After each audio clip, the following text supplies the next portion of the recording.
নমস্কার বন্ধুরা, আমার চ্যানেলে তোমাদের সকলকে স্বাগত জানাই। আজ আমি বাঁধাকপির বড়ার ডালনা তৈরি করব। আমি বাঁধাকপির বড়ার ডালনার জন্য অর্ধেকটা বাঁধাকপি নিয়েছি। বাঁধাকপিটাকে মাঝখান থেকে দুভাগ করে কেটে নিয়েছি।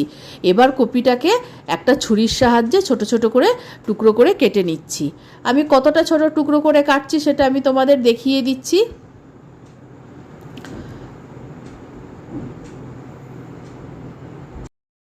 পুরো বাঁধাকপিটাই আমি এরকম কুচি কুচি করে কেটে নিয়েছি। আমি একটা পাত্রে বেশ খানিকটা গরম জল করে নিয়েছি। এবার সেই গরম জলের মধ্যে কেটে ধুয়ে রাখা বাঁধাকপিগুলো আমি দিয়ে দিচ্ছি। বাঁধাকপিগুলো গরম জলে আমি দিয়ে ফোটাবো না, আধ ঘন্টা ঢাকা দিয়ে রেখে দেবো, তারপর জলটা ঝরিয়ে নেব।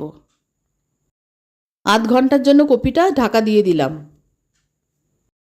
রান্নার জন্য নিয়েছি 1 চামচ আদা গ্রেট করে নিয়েছি, দুটো মাঝারি সাইজের টমেটো কুচি করে কেটে নিয়েছি, দুটো বড় সাইজের পেঁয়াজ খুব মিহি করে কুচিয়ে কেটে নিয়েছি। আর এই বাটিতে নিয়েছি 2 চামচ ধনে জিরে পাউডার, 1 চামচ হলুদ গুঁড়ো, 1 চামচ লাল লঙ্কার গুঁড়ো।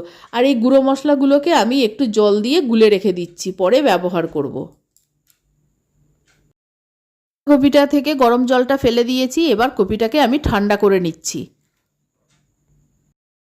বাঁধাকপিটা ঠান্ডা হয়ে গেছে। এবার কিছুটা করে বাঁধাকপি হাতের মুঠোর মধ্যে নিয়ে চেপে জলটাকে বার করে দেব। জলটা ভালোভাবে বার না করলে বাঁধাকপির বড়াটা ভালো হবে না। এইভাবে আমি বাঁধাকপির জলটা বের করে বাঁধাকপিটাকে অন্য পাত্রে রেখে দেব। এইভাবে সবটা বাঁধাকপির আমি জলটা চিপে ফেলে দেব।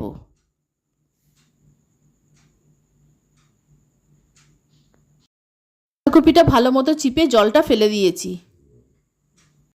এবার একটা প্লেটে নিয়েছি 1 চামচ নুন, 1 চামচ লাল লঙ্কার গুঁড়ো, 1 চামচ হলুদ গুঁড়ো, 1.5 চামচ জিরে গুঁড়ো। এই সব গুঁড়ো মশলাগুলো আমি এবার বাঁধাকপিটার মধ্যে দিয়ে দিলাম।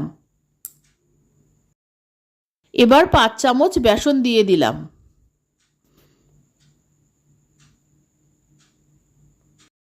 সব উপকরণ দিয়ে বাঁধাকপিটাকে ভালো মতো মেখে নিচ্ছি। সব উপকরণ দিয়ে বাঁধাকপিটাকে খুব ভালো মতো মেখে নিয়েছি। আর বাঁধাকপিটাকে মাখার সময় একটুও জল ব্যবহার করা যাবে না, জল ছাড়াই মাখতে হবে। আর আমার আরও 2 চামচ বেসন লেগেছে, আমি সেটা দিয়ে মেখে নিয়েছি ভালো মতো। কড়াই গরম করে নিয়েছি, কড়াইতে সাদা তেল দিয়ে দিলাম বড়াগুলো ভাজার জন্য।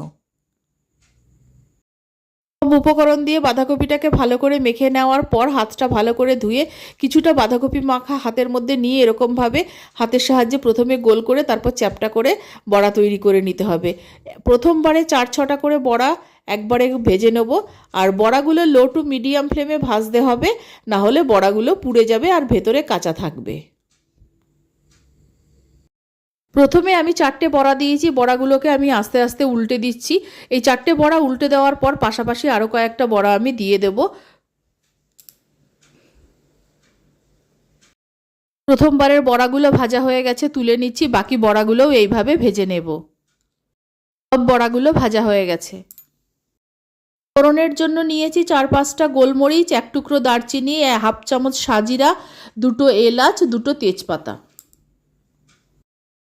বড়া ভাজার কড়াইয়ের মধ্যে অল্প আর একটু সর্ষের তেল দিয়ে দিলাম। এবার সর্ষের তেলটা গরম হলে প্লেটের সব ফোড়নগুলো দিয়ে দিলাম। ফোড়নটা আমি একটু ভেজে নেব। আর আমি একটু কম তেলই ব্যবহার করলাম। তোমাদের যদি অসুবিধে না থাকে তোমরা আরেকটু বেশি তেলে রান্নাটা করতে পারো। ফোড়নটা ভাজা হয়ে গেছে। এবার প্লেটে কুচিয়ে রাখা পেঁয়াজ দুটি আমি ফোড়নের মধ্যে দিয়ে দিলাম। পেঁয়াজটা আমি লাল করে ভেজে নেব। পেঁয়াজটা প্রায় ভাজা হয়ে গেছে। এখন দিয়ে দিলাম কুচিয়ে রাখা টমেটোটা আর গ্রেট করে রাখা আদাটা। বড়া ভাজার সময় নুন দিয়েছি, তাই এখন অল্প একটু নুন দিলাম, পরে লাগলে আবার দেব। এবার টমেটো, আদা আর পেঁয়াজটা একসঙ্গে আরও খানিকক্ষণ আমি ভেজে নেব। পেঁয়াজ, টমেটো, আদা খুব ভালো মতো ভাজা হয়ে গেছে। এবার বাটিতে গুলে রাখা ধনে জিরে পাউডার, লঙ্কার গুঁড়ো, হলুদ গুঁড়োটা আমি দিয়ে দিলাম। দিয়ে মশলাটাকে আমি খুব ভালো মতো কষিয়ে নেব। খুব কম তেলেও মশলাটা খুব ভালো মতো কষানো হয়ে গেছে। এবার আমি আন্দাজ মতো জল দিয়ে দেব। এই রান্নাতে খুব কমই গ্রেভি থাকবে, সেই জন্য অল্প জল দিলেই হবে। আমি অল্প জল দিয়ে সব উপকরণ নাড়াচাড়া করে ভালো মতো মিশিয়ে দিলাম। গ্রেভিটা ফুটে গেছে, 1 চিমটি গরম মশলা দিয়ে দিলাম। গ্রেভিটা ফুটে গেছে, এবার সব বড়াগুলো দিয়ে দিলাম, মিনিটখানেক হাই ফ্লেমে ফুটিয়েই নামিয়ে নেব।